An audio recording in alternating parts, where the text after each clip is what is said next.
एक और बड़ी अपडेट सामने आ रही है इस पूरे मुठभेड़ से जुड़ी हुई। आपको बता देते हैं कि छत्तीसगढ़ से इस वक्त की एक और बड़ी खबर, एक और बड़ी अपडेट। बीजापुर कांकेर में सुरक्षा बलों की बहुत बड़ी कार्रवाई लगातार देखी जा रही है। कांकेर और बीजापुर में 30 नक्सली ढेर हो गए हैं।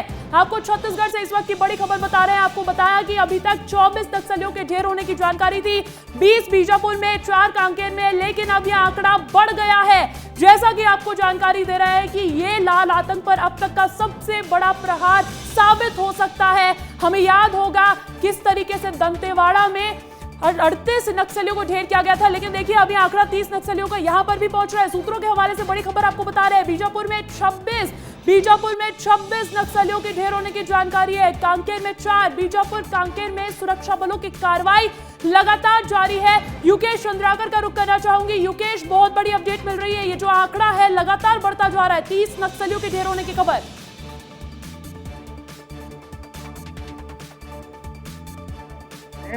यहाँ पर बीजापुर में एक मुठभेड़ चल रही है, नारायणपुर में एक मुठभेड़ चल रही है, कांकेर में एक मुठभेड़ चल रही है। आप देखिएगा कि जिस तरह से केंद्रीय गृह मंत्रालय की तरफ से अमित शाह जब छत्तीसगढ़ पहुंचते हैं और 2026 के मार्च तक के नक्सलवाद को जड़ से खत्म करने का संकल्प लेते हैं, तो कहीं ना कहीं पर वह बात यहाँ पर सिद्ध करते हुए नजर आ रहे हैं इस इलाके में तैनात जवान। और लगातार कार्रवाइयां चल रही हैं। बेशक ये बहुत बड़ी कार्रवाई है। और दूसरी बात यहाँ पर महत्वपूर्ण हो जाती है कि अगर इस तरह की कार्रवाई लगातार चलती रहती है तो विशेषज्ञों का मानना है कि 2025 के अंत तक ही यहाँ पर नक्सलवाद का समूचा सफाया हो सकता है। जी अंजलि, बिल्कुल बिल्कुल, आप लगातार जानकारी दे रहे हैं कि संकल्प क्या है, लेकिन हम देख रहे हैं कि इसी कड़ी में प्रहार बहुत बड़े स्तर पर किया जा रहा है। अगर बात की जाए ये जो 30 नक्सलियों के ढेर होने की जानकारी मिल रही है, क्या इसमें कोई इनामी नक्सली भी शामिल हो सकता है? अंजलि, बेशक इनामी नक्सली शामिल हो सकते हैं, क्योंकि नक्सलियों पर अब तक जितने बड़े हमले किए गए हैं, जितने मुठभेड़ हुए हैं, आप देखिएगा कि उसमें कहीं ना कहीं भले 1 हो या 2 हो, लेकिन वहां से इनामी माओवादी जरूर निकल कर आते हैं, कोई बड़ा चेहरा निकल कर जरूर आता है। अब जैसे जिस क्षेत्र में अभी जहां पर मैं खड़ा हूं, आपको मेरे पीछे एक सड़क दिखाई दे रही है, हमारे दर्शकों को ये सड़क जरूर देखनी चाहिए। इस सड़क को पहले खूनी सड़क के नाम से जाना जाता था। ये गंगालूर सड़क है और यहाँ बीजापुर से गंगालूर की तरफ जाने वाली सड़क है। इस सड़क से आगे में लगभग 20 किलोमीटर आगे में वो मुठभेड़ अभी भी जारी है, जहाँ पर 26 नक्सलियों के मारे जाने की खबर सामने निकल कर आ रही है। अंजलि, एक बात और, इस सड़क पर आप आवाजाही देख रहे हैं, यानी नक्सलवाद का लगभग यहाँ पर प्रभाव कम होता हुआ नजर आ रहा है। यहाँ पर लोग यानी कि फ्री होकर के यहाँ पर सफर कर रहे हैं, यात्रा कर रहे हैं।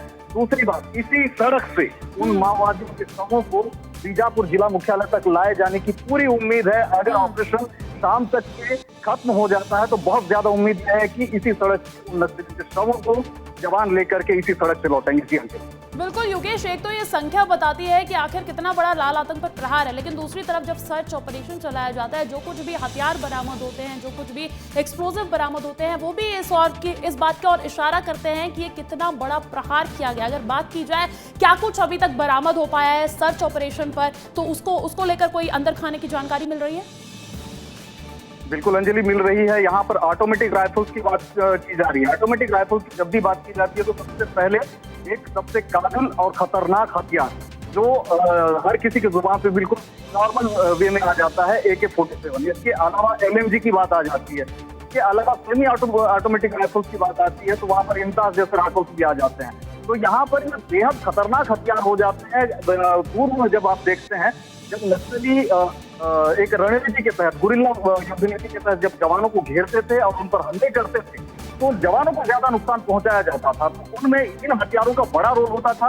और अब जो है नक्सलियों पर जवानों का जिस तरह से ताबड़तोड़ हमला जारी है, उस हमले के लगातार नक्सलियों के पास से ये हथियार बरामद किए जा रहे हैं, बड़े असलहे बरामद किए जा रहे हैं और बड़ी संख्या में नक्सलियों को मारा जा रहा है। अंजलि, बिल्कुल बिल्कुल योगेश, तमाम जानकारी देने के लिए शुक्रिया, लेकिन नजर बनाए रखिएगा क्योंकि अभी भी उम्मीद जताई जा रही है कि 30 नक्सलियों से भी ये आंकड़ा और बड़ा हो सकता है।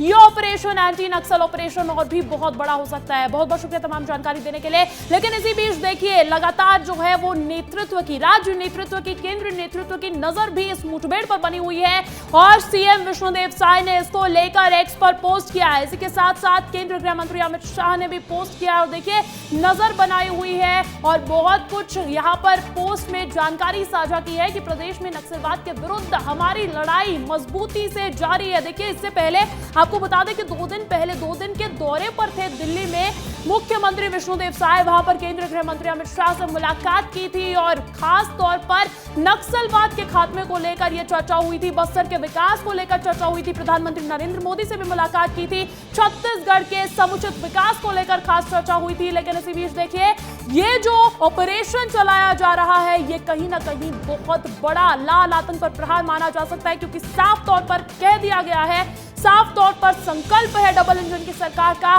कि मार्च 2026 तक नक्सलवाद का खात्मा तय है।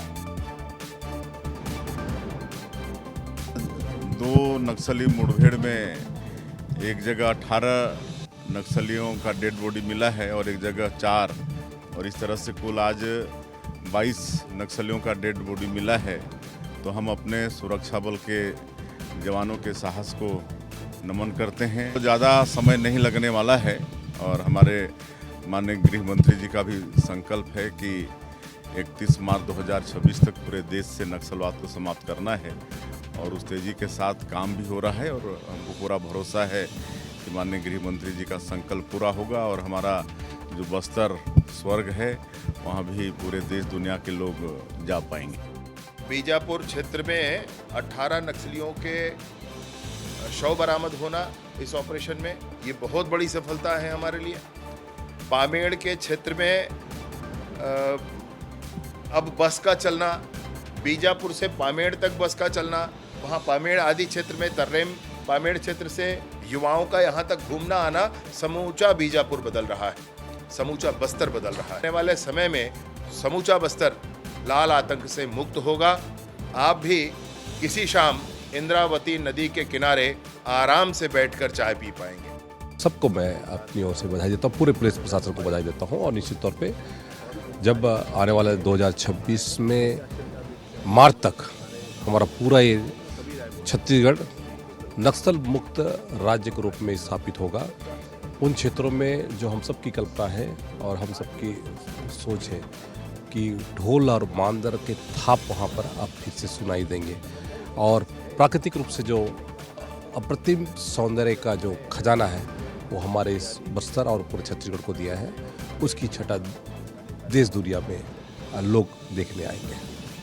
और देखिए, बीजापुर में तो बड़ी सफलता हाथ लग ही रही है, लेकिन कांकेर में भी 4 नक्सलियों को ढेर कर दिया गया है। कांकेर में हुई नक्सली मुठभेड़ पर कांकेर एसपी ने क्या कुछ कहा है वो भी सुनवाते हैं आपको।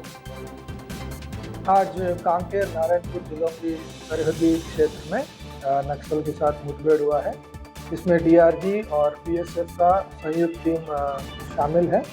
इसमें 4 नक्सली मारे गए हैं, एक महिला है और 3 पुरुष हैं और इसमें 4 हथियार भी बरामद हुआ है, जिसमें ऑटोमेटिक वेपन एसएलआर जैसे ऑटोमेटिक वेपन भी शामिल है। तो ये कार्रवाई ये बताती है कि नक्सलवाद का सूर्यास्त होने जा रहा है, छत्तीसगढ़ विकास का सूर्योदय होने जा रहा है।